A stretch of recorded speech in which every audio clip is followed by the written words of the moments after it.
1 Tessalonicenses,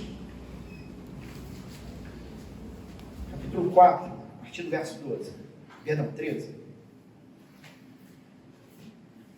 Não queremos, porém, irmãos, que sejais ignorantes com respeito aos que dormem, para não vos entristecerdes como os demais que não têm esperança. Pois se cremos que Jesus morreu e ressuscitou, assim também Deus, mediante Jesus, trará em sua companhia os que dormem. Ora, ainda vos declaramos por palavra do Senhor isto: nós, os vivos, os que ficarmos até a vinda do Senhor, de modo algum precederemos os que dormem. Porquanto o Senhor mesmo, dada a sua palavra de ordem, ouvida a voz do arcanjo e ressoada a trombeta de Deus, descerá dos céus, e os mortos em Cristo ressuscitarão primeiro. Depois, nós, os vivos, os que ficarmos, seremos arrebatados juntamente com eles, entre nuvens, para o encontro do Senhor nos ares. E assim estaremos para sempre com o Senhor. Consolai-vos, pois, uns aos outros, com estas palavras. Amém. Podem assentar.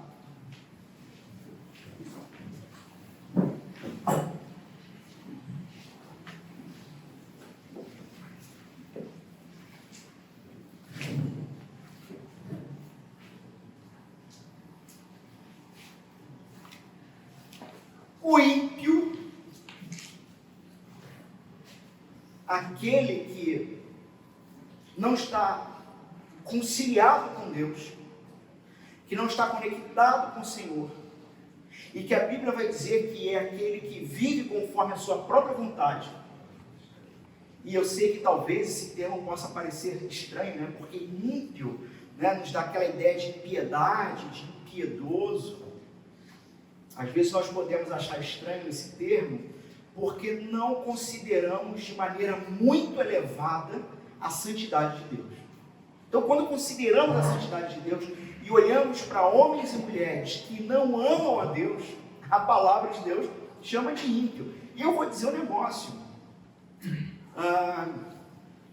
O termo ímpio ainda acaba sendo brando para o que o apóstolo João vai dizer. Mas a gente vai chegar ainda na citação do apóstolo João. Mas, então, o ímpio é um ser sem esperança. De cara, é isso que o apóstolo Paulo aqui está deixando muito claro. O ímpio é um ser sem esperança. O seu passado é visto como obra do acaso. O ímpio se vê como alguém que não foi pensado. O ímpio se vê como alguém que não foi planejado, como alguém que não foi amado antes da criação do primeiro átomo. Isso é o ímpio. Isso é o homem sem Deus. Tá? O presente do ímpio, o momento presente do ímpio, é visto por ele mesmo como não governado por uma providência de um ser todo-poderoso que é amor. Logo, para a vida do ímpio, o que determina o curso da sua vida, desde um desemprego que ele pode experimentar, até a perda de um filho precioso, tudo isso é obra de um destino cego. É assim que vive o ímpio. Um ser sem esperança. Como que o ímpio vive e observa o seu próprio futuro? O seu futuro é visto como algo apavorante. Mas graças a Deus, nós conhecemos um Deus bom, de providência. Porque um homem e uma mulher que não tem relacionamento de paz com Deus é alguém que definitivamente, se for honesto a encarar o seu futuro ele é apavorante. Porque a gente constata o desespero de um ímpio quando quando percebemos tendo que encarar a realidade da morte. Tamanho o seu desamparo, que quando este permite, né, que emerja na sua consciência o tema da morte, você fala sobre esse tema com algumas pessoas, né? O sujeito bate na madeira, dá 3 pulinhos no pé só, ou qualquer coisa parecida.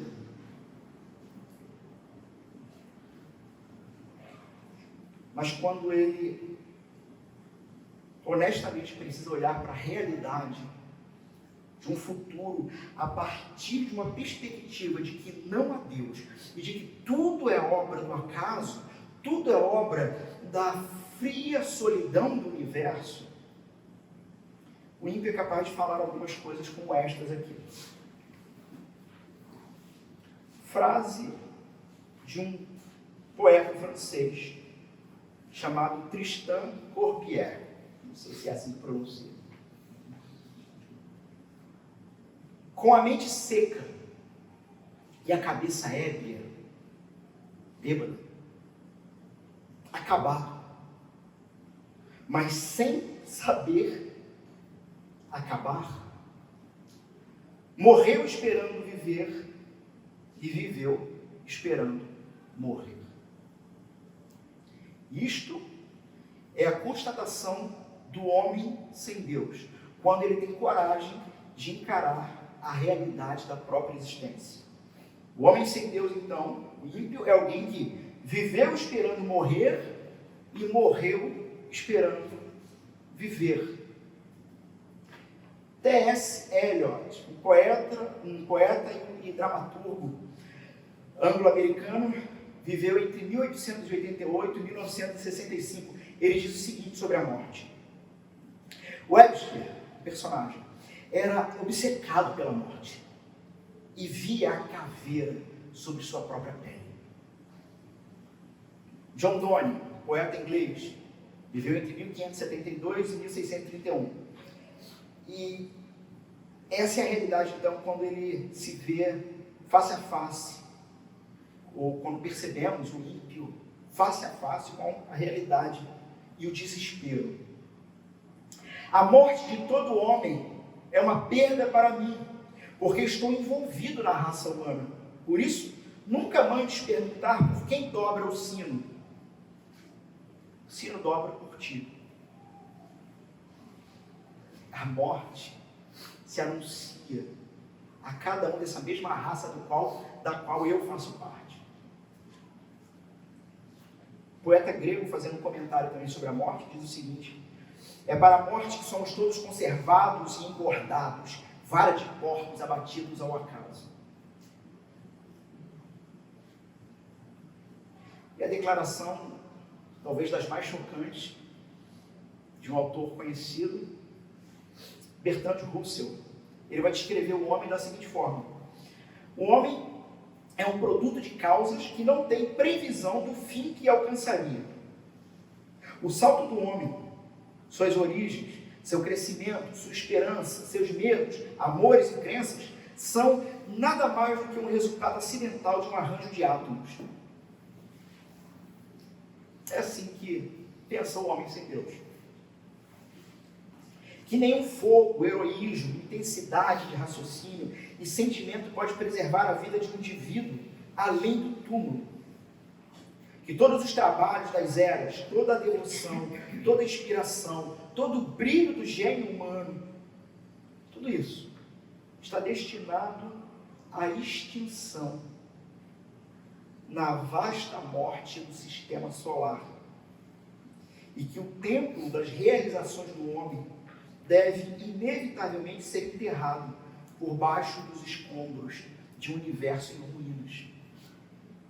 E não haverá ninguém para lamentar.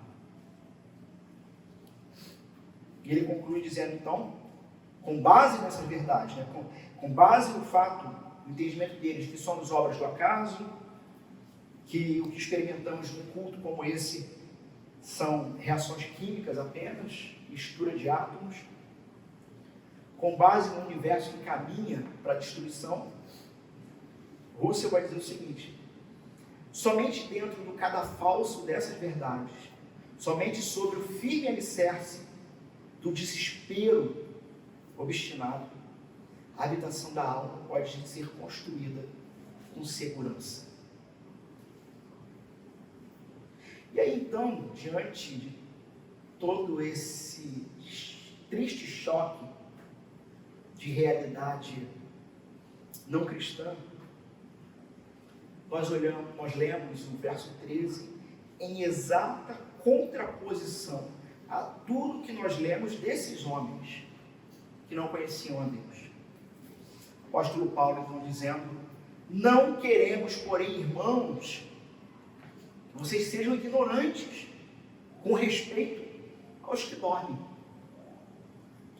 para não vos entristecerdes como os demais, que não têm esperança. O apóstolo Paulo, então, está fazendo um contraponto aqui, né? Nós estamos na série de mensagens uns aos outros, e o final, o verso 18, ele vai dizer: consolai-vos, pois, uns aos outros com estas palavras. Consolai-vos, pois, porque existe uma realidade dentro do sistema do reino de Deus que precisa nos fazer termos ações e atitudes completamente diferentes daqueles que não estão no reino. Porque as pessoas que estão dentro do reino de Deus, a saber, aqueles que creram no Senhor Jesus Cristo e o consideram como o seu bem mais precioso, como a pérola preciosa pela qual ele venderia seus bens, suas posses e abandonaria tudo para que essa pérola lhe fosse chamada de minha, o próprio Senhor Jesus. A esses que têm o Senhor Jesus como o melhor da vida. Música linda, né? Para quem lembra dessa canção. Da vida, Cristo é o melhor. Então, para esses que têm Cristo como a melhor coisa da própria vida e da própria existência, esses o apóstolo Paulo está dizendo: vocês não precisam mais viver como aqueles que não estão dentro deste reino, do reino de Deus. Porque aqueles que não estão dentro do reino de Deus são pessoas, sim, completamente desesperançadas, que estão simplesmente aguardando a destruição do cosmos e do duro e frio vazio, onde não haverá ninguém no fim para lamentar. Todos os poemas, todas as canções, todas as obras literárias, tudo que foi construído pelo homem e que manifesta a graça comum de Deus. Esses não têm esperança. Entanto, o cristão é aquele que vai ser exortado a viver de maneira diferente. Então, é como se Paulo, aqui, ele estivesse olhando para a vida do ímpio e dizendo para nós: veja a vida deles, veja sua vida, eles não têm esperança, eles carregam no coração uma tristeza que é inapagável. É uma coisa que eles realmente precisam consumir drogas, álcool, mulheres e seja o que for para inebriar a mente, porque talvez a atitude honesta de alguém que encara a vida sem futuro é o suicídio. Ou, como diria um grande pastor que eu admiro demais, a outra opção seria fumar maconha, para não encarar a realidade da vida. É perder os sentidos.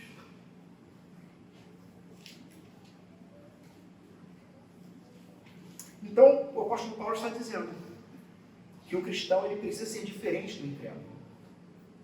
E o ponto, a ideia, então, de uns aos outros, consolai-vos uns aos outros. Consolai-vos uns aos outros. Talvez a leitura simples do verso 18, a partir do tema da mensagem, nos leve a pensar em talvez outra ideia, não é? Só que a ideia do apóstolo Paulo é o seguinte: não é que a gente não possa se entristecer, mas ele vai dizer aqui no verso que não devemos nos entristecer como aqueles que não têm esperança. Porque fato é na vida que a tristeza vai vir, a tristeza virá. Mas o apóstolo Paulo então vai apresentar um conjunto de verdades aqui para dizer: quando a tristeza vier, seja um quadro de nódulos, seja uma doença, seja a própria morte, seja um possível desemprego,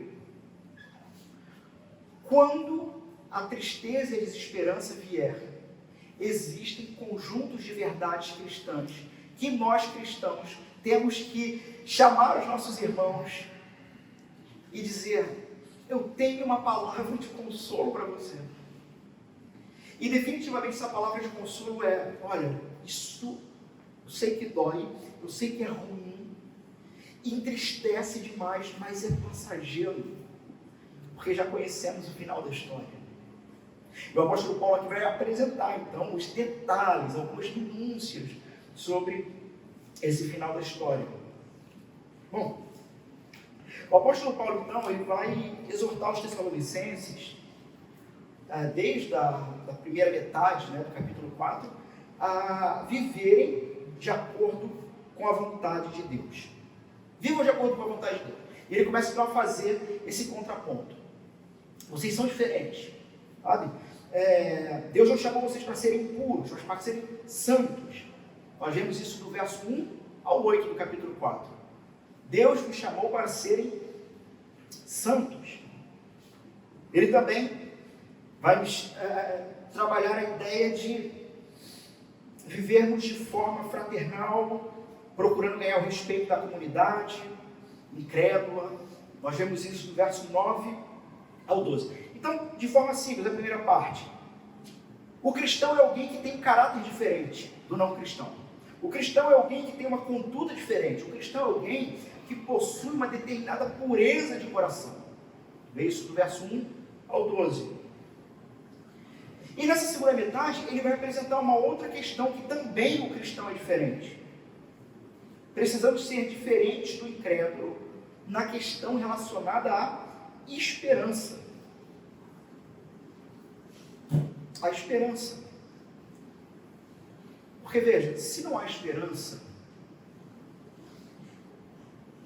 pense por um instante, que motivos você teria para ser bom? Se não há nada, se morreu e acabou, para que viver uma vida digna? Para que viver uma vida regrada? Percebem o que o apóstolo Paulo está trabalhando? Ele está dizendo que a cosmovisão cristã, a partir do que Jesus fez e do seu retorno, é a motivação que nós temos para vivermos de maneira que agrada a Deus. E também é a motivação que nós temos para não nos desesperarmos nessa vida.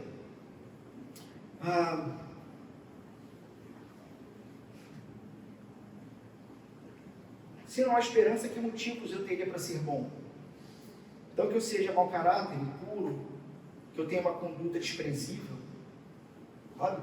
Ou pelo menos os bastidores, que eu viva aos olhos de quem estiver ao meu redor, na luz, né?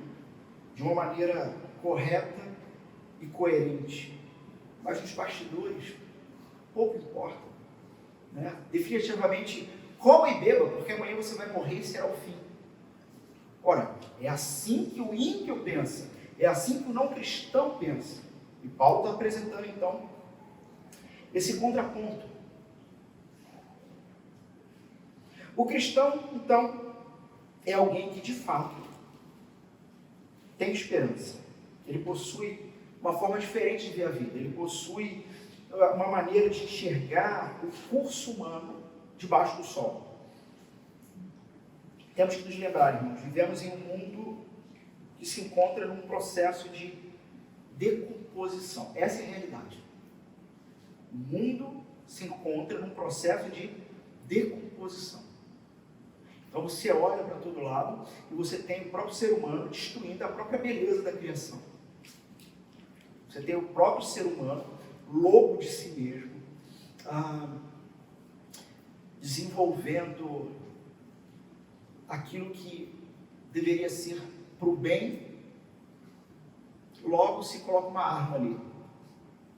Logo se coloca alguma coisa que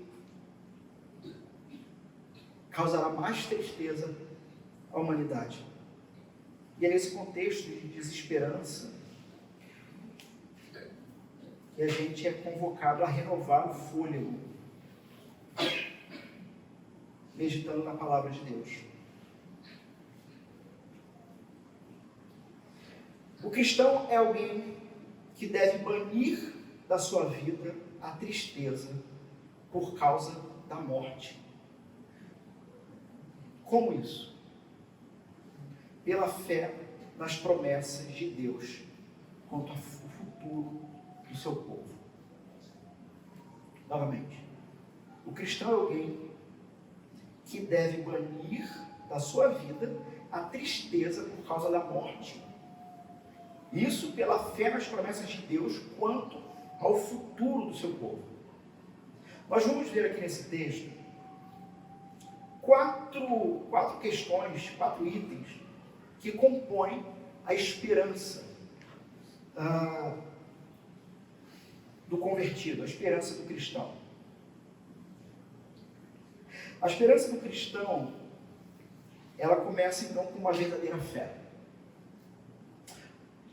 Uma verdadeira fé, ela tanto olha para trás, quanto olha para frente. A fé no Senhor Jesus precisa fazer com que nós olhemos para o que Cristo fez. Nós olhamos para trás. A nossa segurança, ela não se encontra naquilo que vai acontecer. A razão da nossa esperança não se encontra primariamente para frente. Mas o cristão é aquele que olha para trás e vê que Cristo consolidou tudo o que era necessário para que na frente estivéssemos então garantidos do Senhor. E o que o Cristo fez? Olhemos para trás por um instante.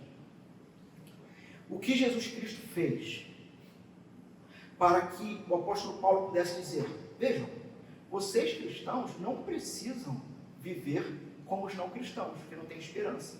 Vocês têm esperança. Ele vai desenvolver no texto a volta.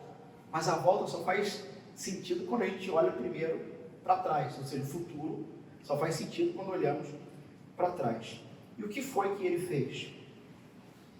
Na cruz, Jesus entrou em acordo com o Pai dele para salvar o povo. Num discipulado dessa semana, foi lido a letra de uma música, de uma canção cristã, que eu sempre cantei, mas eu nunca tinha ouvido essa letra ser recitada. E que coisa linda! Que coisa linda! O Evangelho, ele mostra o homem morto em seu pecado, sem condições de se levantar por si só, a menos que Jesus, que é justo, o arranque de onde está e o justifique e o apresente ao Pai. O Evangelho, ele mostra ainda a justiça de Deus, que é bem maior do que qualquer força ou ficção, que não seria injusto se me deixasse perecer, mas soberano em graça me escolheu. É por isso que eu não posso me esquecer, sendo seu servo, eu não lhe digo o que fazer, determinando ou marcando hora para acontecer, o que a sua vontade mostrará. O Evangelho é o que desvenda os nossos olhos e desamarra todo o nó que já se fez, porém, ninguém será liberto sem que clame arrependido aos pés de Cristo, o Rei dos Reis, Rei dos Reis. Jesus, então, nos proporciona uma fé a partir do que ele fez na cruz, do que ele realizou, nos justificando, nos tornando aceitáveis a Deus pelo sacrifício dele. E a partir disso, ele cria o que a gente poderia chamar de fé escatológica. Ou seja, uma fé que olha para frente e que olha para a seguinte realidade: o Senhor Jesus vai voltar, vai definitivamente remir o seu povo, completamente. Vai remir a criação e a partir disso estar ali com Ele para sempre. Não haverá mais lágrimas, não haverá mais choro, não haverá mais dor. E o apóstolo Paulo então vai nos apresentar 4 itens sobre essa esperança cristã. O primeiro, nós temos a seguinte verdade: diante desse mundo caído, diante de um mundo que está deteriorando, a morte ainda é uma realidade. No entanto, a morte biológica para o crente é apenas um breve sono. Nós vamos ver isso do verso 13 ao 15. E mais do que isso, é um breve sono que antecede uma gloriosa ressurreição. Irmãos, olhem de novo para esse texto e tentem imaginar esse dia. Como que será? Bom, não queremos, porém, irmãos, que sejais ignorantes com respeito aos que dormem, para não nos entristecer com os demais. Semana passada eu fui perguntado sobre esse tema. E eu fiquei assim, e agora? Porque existem algumas disputas textuais. Existem algumas questões. E eu, particularmente, para os que me conhecem, sabem que eu tenho muito cuidado em afirmar alguma coisa que para mim não está muito claro. No entanto, eu fui convencido, tanto por esse texto como por outros textos, que de fato, o apóstolo Paulo aqui, ao usar esse termo, aos que dormem, e alguns vão se questionar, seria este então o conhecido, falado sono da alma? Para quem não conhece a ideia, seria a ideia de que aqueles que fecham os olhos neste mundo, né, que morrem, eles se encontram então numa espécie de um estado de sono, para a falta de um termo melhor, né, e que haverá um dia em que todos abrirão os olhos ao mesmo tempo. Nós não temos tempo para discutir toda a teologia envolvida nesse ponto teológico. Mas veja o seguinte: nós temos aqui, nesse texto, especificamente, quando ele está falando de morte, e ele vai falar de ressurreição, e a conexão dele é o corpo. Então, não somente Calvino, mas outros autores também, eles vão dizer que o apóstolo Paulo está usando esse termo sobre os que dormem, né? Um eufemismo, talvez uma maneira de pegar leve com o tema, embora outros autores, eu achei muito bonito, eu já estou dando spoiler do final do meu ponto, mas tudo bem, eu achei muito belo, quando uns 2 autores que eu li vão dizer o seguinte, o que dorme acorda, o que dorme acorda. Então eles vão entender que o apóstolo Paulo usa intencionalmente o termo do sono, porque intencionalmente quem dorme acorda. Mas os autores então vão dizer que a referência aqui, ela de fato é o corpo. Por quê? Nós temos um corpo que definitivamente descansa no túmulo. E outros textos bíblicos nos darão a ideia de que realmente o espírito está com Cristo. Então ele vai dizer o seguinte: esse sono, os que dormem, são aqueles que estão finalmente descansando dos seus trabalhos, descansando dos seus esforços. Dormimos em relação a este mundo, mas continuamos vivos, continuamos ativos, acordados então diante de Deus em espírito. E vemos então a seguinte realidade, que Jesus, ele traz e sai na companhia desses que dormem.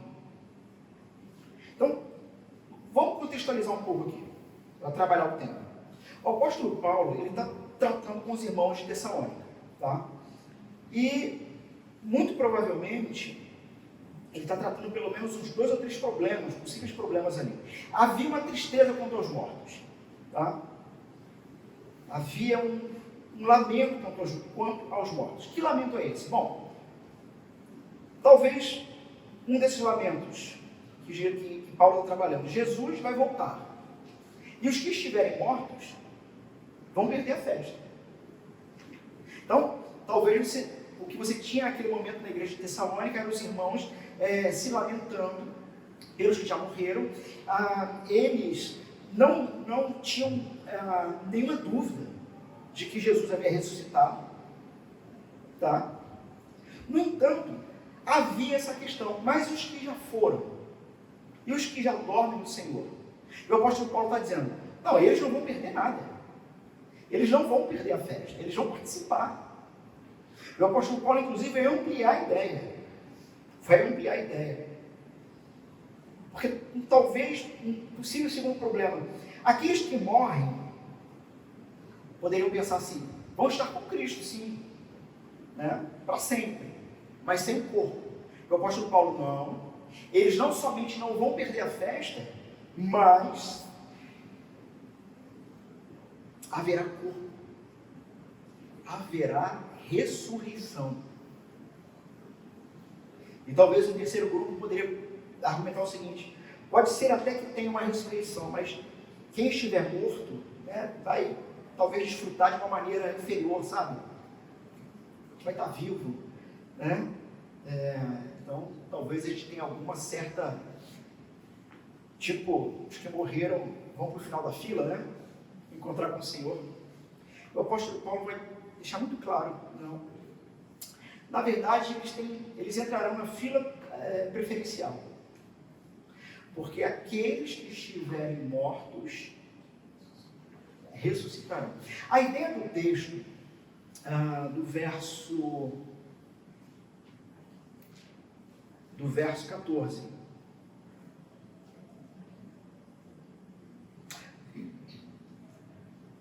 Assim também, Deus, mediante Jesus, trará em sua companhia os que dormem. Existe uma palavrinha aqui.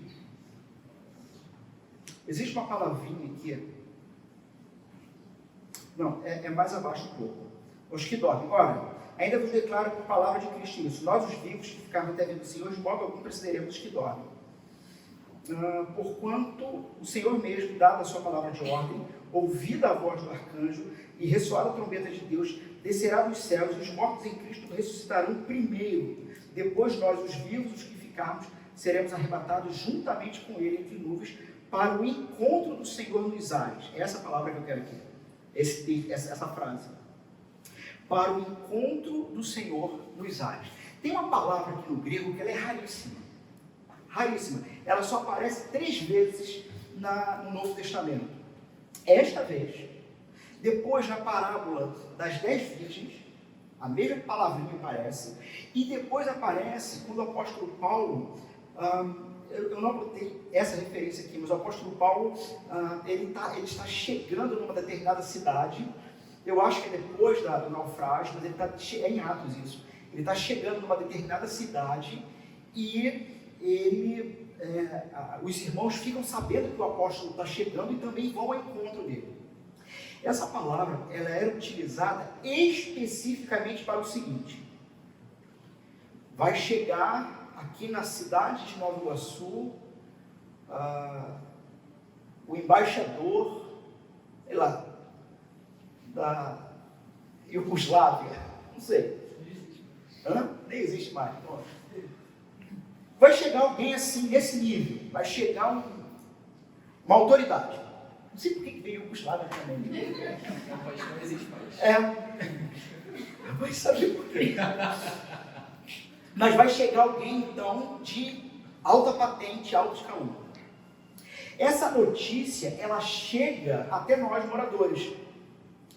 Ele chega, só que ele não entra na cidade. Ele fica do lado de fora da cidade. Nós, sendo avisados da chegada dele, nos reunimos e vamos ao encontro dele. Esse é o termo. E junto a ele entramos na cidade como um cortejo. É exatamente assim a descrição do retorno do Senhor Jesus. Voz como estrovão, trombeta, a ordem dele, a voz do arcanjo, a trombeta, mortos, irmãos, você tem noção disso? E veja, não é The Walking Dead, não é zumbi, o pessoal realmente vai levantar bonitão. Eu ia falar isso para as crianças, esqueci. O pessoal vai levantar bem, firme, com vigor, vivos, glorificando ao Senhor. Na sequência, os que estiverem vivos. E a ideia, então, é que o Senhor está nos ares. Ele não veio ainda, ele só deu a ordem. O seu povo é reunido. O texto de Apocalipse vai falar sobre um determinado anjo que passa recolhendo o povo. Todos se encontram então com Jesus, os que estavam mortos, os que são transformados, e juntos, num cortejo, numa cerimônia, juntos com o Senhor,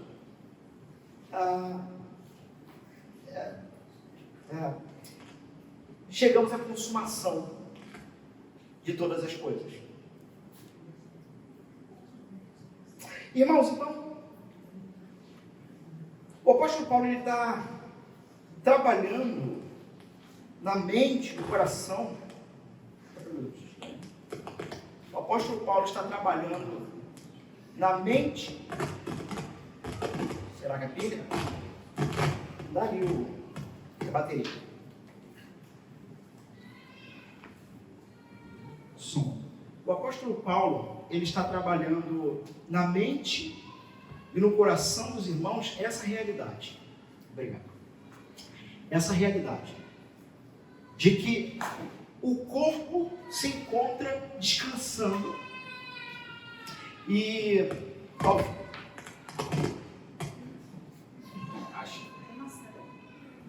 acho que é a culpa de Marcelo.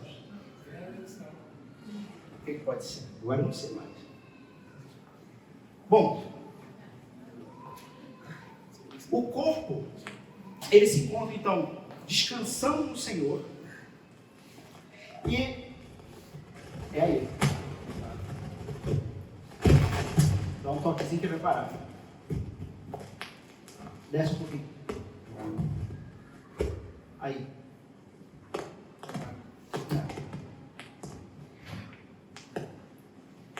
E alguns textos vão corroborar a ideia de que, de fato, há uma inclinação muito maior para a realidade de que o ser humano já se encontra, aqueles que dormem, já se encontra vivos e firmes com o Senhor. Nós temos, por exemplo, Atos capítulo 7, apedrejava Estevão, que invocava e dizia: Senhor Jesus, recebe o meu espírito.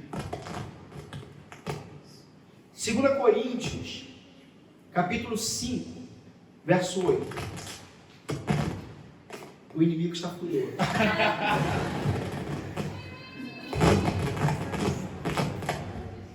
Aí, acho que... Vamos ver. E foi do nada, hein? Falou de ressurreição. Viu?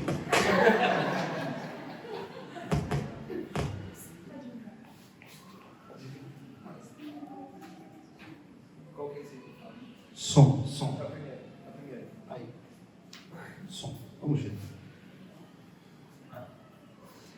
Então, alguns outros textos, mas vamos em frente então a partir desta ideia. Paulo vai dizer, se cremos que Jesus morreu e ressuscitou, verso 14. Entendemos que se aqui, meus irmãos, não é uma dúvida, mas é uma consequência lógica. Jesus morreu e ressuscitou. Eles não tinham dúvidas disso. O grande problema dos Tessalonicenses ali é que eles não conectaram com a própria vida a doutrina teológica. Eles não conectavam e eles não conseguiam fazer uma coisa que, infelizmente, nós vemos muito hoje, que é o quê? Homens e mulheres cristãos que possuem a sua fé, possuem o seu escopo doutrinário, mas que muitas vezes vive no campo das ideias. Às vezes corremos o risco da nossa religião ela ser muito platônica. O que eu estou querendo dizer? Cremos, mas definitivamente não conseguimos, não desenvolvemos a capacidade, talvez, de sair dos portões para fora e conectar o que cremos com a vida. E é exatamente essa questão aqui dos irmãos de Tessalônica. Os irmãos, então, eles criam na ressurreição, mas a cena que eu vejo, e vejo o apóstolo Paulo exortando e corrigindo os irmãos, talvez fosse uma seguinte cena, um enterro de um familiar cristão e aquela cena de desespero. Você já presenciou um enterro assim? Em que aquele que fica desesperadamente diz: eu vou junto. E se você não segurar, quer até pular dentro, né, do caixão para ir junto. Quer dizer, talvez essa seja a ideia que o apóstolo Paulo está querendo tratar aqui. Cristãos que não conectavam a doutrina da ressurreição. Por que a doutrina da ressurreição é tão importante? Porque Jesus Cristo, quando ele, lá atrás, morre na cruz, ele te substitui. Sendo teu substituto, é você que está ali. Sendo aquele que ressuscita dos mortos, você ressuscita junto a ele. E com essa verdade, o apóstolo Paulo está dando uma dupla consolação. A primeira, a garantia de que a ressurreição dos que partiram está assegurada por Jesus. Segundo consolo, Deus os trará com Jesus na sua volta. Eu te pergunto, você tem perdido noites de sono? Talvez com medo da morte? Aí a gente olha para 1 Coríntios capítulo 15. Ouça. Isto afirmo, irmãos, que a carne e o sangue não podem herdar o reino de Deus, nem a corrupção herdar a incorrupção. Este vos digo um mistério. Nem todos dormiremos, mas transformados seremos, todos. Num momento, num abrir e fechar de olhos, ao ressoar da última trombeta, a trombeta soará, os mortos ressuscitarão incorruptíveis e nós seremos transformados. O apóstolo Paulo está repetindo a mesma doutrina, o mesmo ensinamento agora para os irmãos da cidade de Corinto. Porque é necessário que este corpo corruptível se revista de incorruptibilidade e que o corpo mortal se revista de imortalidade. E quando este corpo corruptível se revestir de incorruptibilidade e o que é mortal de imortalidade, então se cumprirá a palavra que está escrita: tragada foi a morte definitivamente pela vitória. Onde está, ó morte, a tua vitória? Onde está, ó morte, o teu aguilhão? O aguilhão da morte é o pecado, e a força do pecado é a lei. Graças a Deus que nos dá a vitória por intermédio do nosso Senhor Jesus Cristo. Portanto, meus amados irmãos, sede firmes, inabaláveis, sempre abundantes na obra do Senhor, sabendo que no Senhor o vosso trabalho não é vão. Quem dorme, acorda. Irmãos, uma segunda verdade aqui, vemos isso no verso 15, é que sempre haverá crente na terra. Isso é espetacular, irmãos. Sempre haverá crente na terra, até o retorno dele. Os mortos ressuscitam primeiro, e aqueles, os cristãos, que estiverem vivos, serão transformados. Sabe aquilo que eu havia falado no início do culto? O Pedro é o mais novinho aqui, tem 3 anos. Então eu disse o seguinte, que daqui a 80 anos, nenhum de nós estará mais aqui. Essa é a realidade. Me lembro de alguém dizer o seguinte, que depois dos 40, você só tem mais 30 anos de vida útil. Tudo bem, com o advento da medicina e das novas tecnologias, será que não é a filha deste aqui, não? Eu não sei. Mas na verdade é mesa, não é?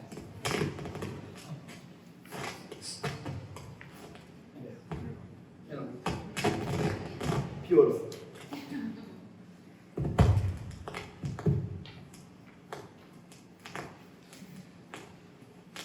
Fato é, meus irmãos, que as portas do inferno não prevalecem contra a igreja. E o texto bíblico está dizendo: haverá crente até o fim. Haverá cristãos até o fim. Eles podem tentar de tudo, mas até o retorno de Jesus ele garante que os que estiverem firmes serão transformados.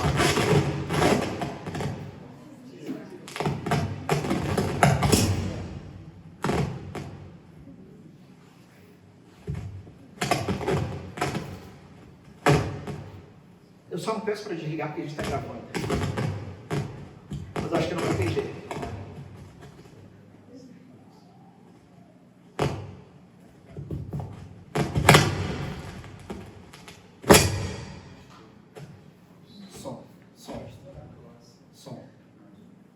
Som. Aí. Agora acho que firmou. Vamos ver. Irmãos, terceira verdade. Jesus voltará. E como que isso vai acontecer? Versos 16 e 17. Porquanto o Senhor mesmo, dada a sua palavra de ordem, ouvida a voz do arcanjo, ressoada a trombeta de Deus, descerá dos céus, e os mortos em Cristo ressuscitarão primeiro. Depois nós, os vivos, os que ficarmos, seremos arrebatados, juntamente com Ele, entre nuvens, para o encontro do Senhor, nos ares.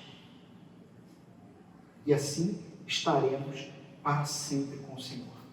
Então, uma irresistível voz de comando vai despertar os mortos.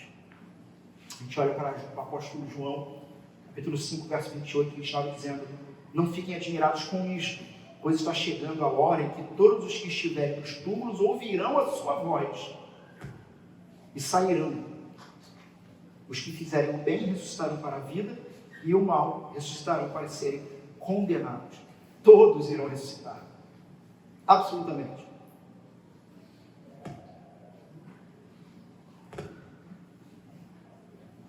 Então, a igreja é arrebatada e não é aquela ideia muito comum, muito popular. Já viram aqueles adesivos, alguns carros com adesivos assim, né? Em caso de arrebatamento, este carro ficará desgovernado. Tá? Se eu crescesse nesse negócio, eu não andaria de avião, mas de jeito nenhum. Vai que o piloto é crente. Né? Ou então, a gente pode, às vezes, fazer aquela... Quantos já não fizeram alguma piadinha assim? Poxa, fulano sumiu. Né? Será que ele foi e eu fiquei? Irmãos, nós não temos tempo para tratar minuciosamente cada doutrina aqui. Mas esse entendimento popular de um arrebatamento secreto não encontra respaldo bíblico.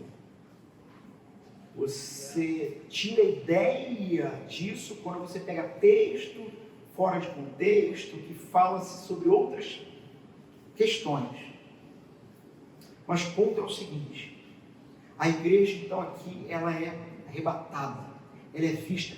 E veja que não é só por um breve período de tempo, mas a igreja, esse é o quarto ponto, viverá para sempre com o Senhor. Estaremos para sempre. Veja, não é algo provisório, não é alguma coisa assim, aconteceu isso agora e agora vai esperar outra. Não. Aqui nós temos, juntamente com outros textos bíblicos, a percepção de que a consumação dos séculos chegou. Os mortos se levantaram, os que estavam vivos se juntaram a eles, e todos vieram no cortejo celeste, porque o rei voltou. e o rei chegou. O texto diz, né, vem como um ladrão, e alguém vai dizer, porque não vê. Não, é porque é inesperado. Nós temos então uma inesperada e repentina chegada, né, de Jesus, gloriosa. Todo o joelho se dobra e todos o veem. E nós vemos então, irmão, no verso 17, eu estou aqui meio parado, tentando evitar, não sei se tem alguma coisa a ver, porque eu estou meio estátua agora. Mas nós temos aqui no verso 17, finalzinho do 17, e assim estaremos para sempre. Irmãos, estar no céu é algo muito mais do que um ambiente, um local geográfico. A ideia do texto é que estar na glória é estar num estado de relacionamento perfeito e pessoal com o Deus Criador para sempre. E sim, vamos ver então, através também de outros textos bíblicos, a verdade, a realidade, que para muitos é chocante, de que não, espero que você não fique chocado com isso, mas não vamos morar para sempre no céu. Hã? Como assim? Novo céu, nova terra, morando para sempre, numa terra agora governada pelo nosso rei, nosso representante, cumprindo o papel que o primeiro Adão falhou, que era governar toda a humanidade e prestar contas para o Criador. Só que esse segundo Adão nunca irá falhar na sua prestação de contas, e sempre vai nos representar para sempre, numa reconstrução, numa reformulação dessa terra. Então sim, haverá um local geográfico. No entanto, acima disso, esse local, essa nova terra, será possível por causa de um relacionamento que foi refeito com Deus. Conclusões. Irmãos, diante disso, olhemos para o passado. Olhemos para Cristo na cruz. Olhemos para um significado, tudo que envolve sua morte e sua ressurreição, para que assim não temamos o futuro. Nós já sabemos o final da história. Eu já contei essa ilustração aqui para vocês, mas talvez valha a pena repetir para quem não ouviu. A história de uma criança, um menino, 6, 7 anos talvez, lendo ali sua história em quadrinho favorita, e já chegando o horário de tarde da noite, seus pais o botam para a cama e mandam apagar a luz para dormir. E num determinado momento o pai se levanta para ir na cozinha tomar um pouco de água e percebe que a luz do quarto da criança está acesa. E quando ele abre a porta do quarto, a criança está com o seu gibi de novo na mão. E ele diz, fecha isso, apaga a luz e vai dormir. E a criança obedece. Daí 2 minutos o pai volta para conferir, a criança está lendo o gibi. E ele diz, fecha esse gibi, apaga a luz e vai dormir. Não, pai, peraí. E ele vai lá para o final da história. Ele lê o final. E aí fala para o pai o seguinte, papai, agora eu posso dormir, porque eu já sei que o herói vai vencer. Eu já sei que a mocinha será salva, e eu já sei que o vilão será punido. Então agora eu posso dormir em paz. Meus irmãos, o cristão é aquele que sabe o final da história. Podemos dormir em paz. Com isso, uma realidade. Igreja é lugar onde não somente se aprende a viver,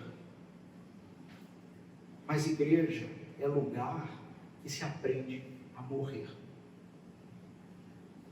Primeiro espiritualmente, e se preparar para a morte física. Cristão não tem medo de morrer.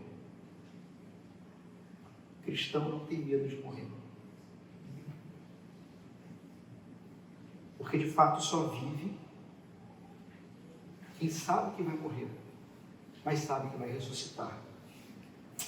Consolai-vos, pois, uns aos outros, com essas palavras. Amém? Amém. Vamos fechar nossos olhos.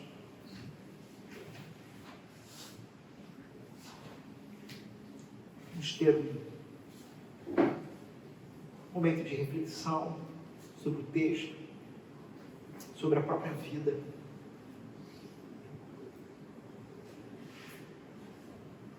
Como esse texto te atinge, como ele fala contigo.